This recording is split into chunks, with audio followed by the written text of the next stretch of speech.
G'day, Aaron here again, Rustic Traders, welcome back. Doing another video showing off a cool bike that I've scored over the last week.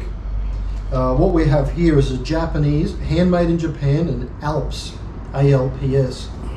We'll get a close-up of the head badge.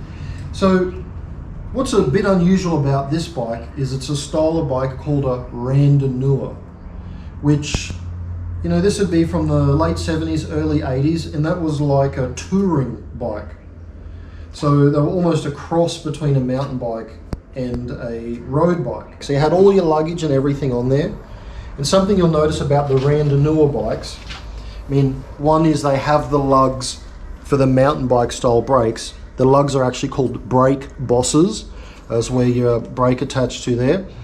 But they often have two holes at the back here. So you'll have one hole which is for your mud guard, and then a second hole for your rear rack. Now on these ones, and only normally found on these ones, it's the same on the forks.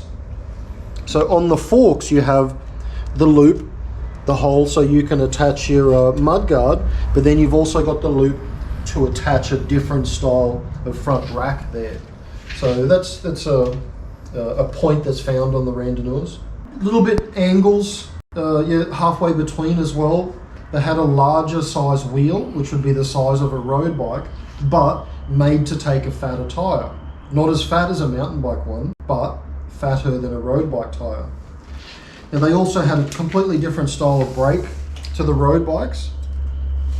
The road bikes had the caliper brakes, where this is a cantilever brake. So very much a mountain bike style of brake. Center pull, pulls from both sides there. So a mate of mine had this one for sale, and I didn't know a lot about them, but it turns out these Alps do seem to be worth quite a lot of money. They're selling on eBay, I mean, they're asking $2,000 to $3,000 for the frame setup. Now, I've never had one before, don't think I've ever seen one before this, so don't really know how much they're going to sell for. But, I mean, that gives you a little bit of an idea of what they're worth when someone is asking decent money for it. Now, they're handmade in Japan. Now, these ones, if you come up close here, can see they're not lugged. I think it's called fillet brazed. It's something like that, so like very nice brazing. Now brazing is a brass weld. So it's like welding, but it's done with brass. The brass joins the steel together. It's got all Japanese parts on it. They've gone for Sun Tour instead of the Shimano parts. Some of the other, the stem is branded Alps. The headset clip here is branded Alps, and all the other stuff seems to be Sun Tour, which was Shimano's biggest rivalry, but in the end Shimano kind of wiped them out.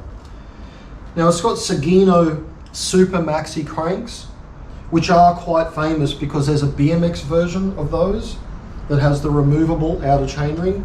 Those are normally worth a bit of money because the BMX guys want them for their BMX builds.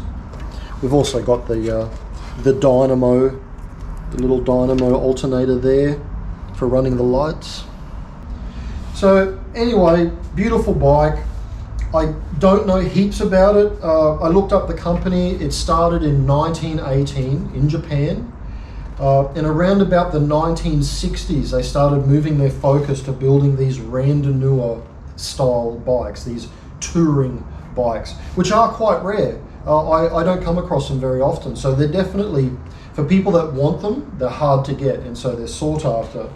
I read that and these were handmade, not factory made, these were handmade by the owner of the bike shop, and it closed down in 2007. So 1918 to 2007, that's a good innings for a bike shop. So anyway, if anyone knows more about this than I do, please comment, tell me about it. So thanks for tuning in. There'll be more videos coming over the coming weeks. Rustic Traders.